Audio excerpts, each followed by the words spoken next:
15-8 the final score as the Gatemen falter in their third-to-last home game of 2024 against the Hyannis Harborhawks. Hello everybody, welcome into the Gatemen Baseball Network postgame show. I'm Kyle Marshak alongside Ethan Ibe. Just a day where the bullpen faltered. Yeah, not a great one today as well. You know, just Darren Horn starting things out. Didn't give the length that the Gatemen wanted today. Only an inning and a third. Got knocked around a little bit in that second inning where Hyannis scored 5 times. We saw a terrific debut today as well from Hudson Bowen.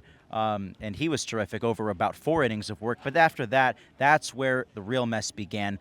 10 runs combined over the 6th, 7th, and 8th frames really did the Gatemen in today. Yeah, well, it's good to see Rowan at least toss well as they add more bullpen arms, especially left-handed ones, on this final stretch of baseball. Just 5 games in the regular season left as the Gatemen make a playoff push, and this game had playoff consequences. 2014-1 are the Gatemen, 2013-1 is Hyannis now, who is now a half game ahead of Wareham for second place in the West Division. So we'll see what the rest of the schedule shapes up like, but first, let's toss it over to Allison DeWitt, who spoke with Ryan Smythe after the game. Thanks, guys. I'm here with head coach Ryan Smythe.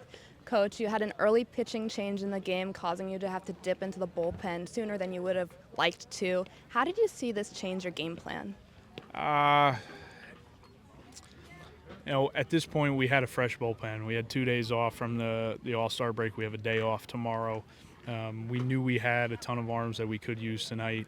And really, if you look at the scoreboard, other than the last one, it was really just about stopping their run. I think they put up a 5 spot in the second. I think it was a 5 spot followed by a 4 spot. We couldn't stop the big inning, but we had arms that we could use tonight. We had a full bullpen. We knew that going into it, so that was kind of the plan all along. And you had a huge bout of clutch hitting at the bottom of the 4th inning, and which really seemed to re-energize the field. How did you see the tone shift in the dugout? Yeah, it did. I mean, this game's a game of momentum, right? And, we took it back there for a brief moment and then, kind of gave it right back to them and they didn't let up from there.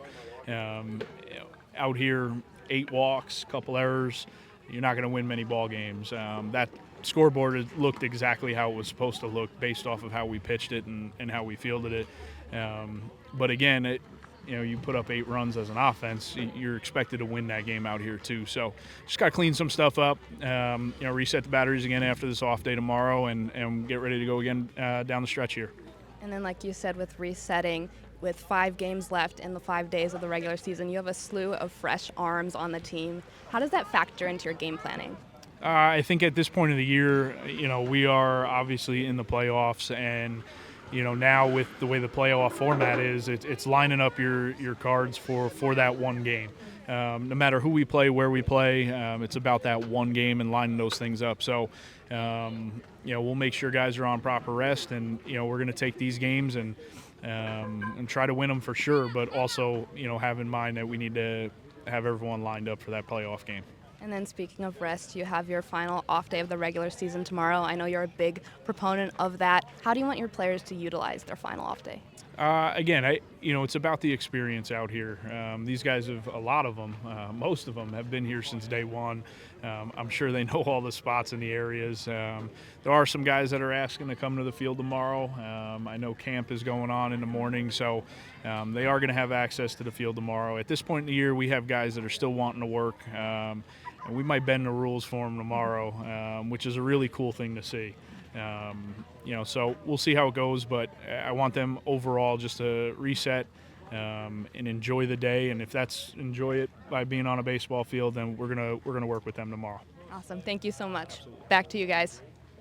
Thanks, Allison. Yeah, definitely need that off day tomorrow. And with that final stretch, there are some big names that they're going to have to beat. Yes, indeed. I mean, you look at the second half as a whole. The Gatemen are now 6-9 in this second half. It's the first time all year that they've lost 3 in a row, and it's also the first time they've been out of the top 2 in the West Division since day 3 of the season. So yes, this team has unfortunately been faltering as of late. And look, they are 1-3 against Cotuit and Hyannis this year each. You have to be able to beat those guys who are your biggest contenders in the West Division. You have to be able to stack that offense up like we saw in the first half, and hopefully they can find a way to carry it over. Yeah, so again, 5 games left in the regular season and 3 teams between Cotuit, Hyannis, and then the third place, Wareham Gatemen. Again, first time they've sat there in a while. All clogged up at the top of the division within 2 games of one another, too. But with that, it's good to see the offense produce today. Maybe they kind of curtail that into something over the next 5 games. There were some positives today from the offense. They were down 5-0. They put up 5 runs in that 4th inning. Yohan Destro had a 4 RBI night, his 4th home run of the season, a 2-run double as well. Eli Putnam knocking one out for the 4th time. And how about Michael Lippi as well? A 2-run double definitely helped things out a little bit. Yeah, that's always good to see. So we'll leave it on a positive note before we exit. What's your plans tomorrow? You going golfing for the off day or what? I mean, if you want to go golfing, I'll go golfing. I know Allison might want to go golfing, so we'll see. I'm up in the air, whatever you want. Yeah, Allison DeWitt asked me if I wanted to golf. I didn't respond. I have family, friends to visit. She's upset with me. But she did a great job sideline reporting today, huh? Yeah, absolutely she did. I mean, it was terrific. Yeah, she killed it. All right, well, we'll look for more positive vibes when we come back on Wednesday. The Gatemen will visit Doran Park with their final contest against Bourne in the regular season. Until then, we'll catch you guys on Wednesday on the Gatemen Baseball Network, powered by Cape League TV.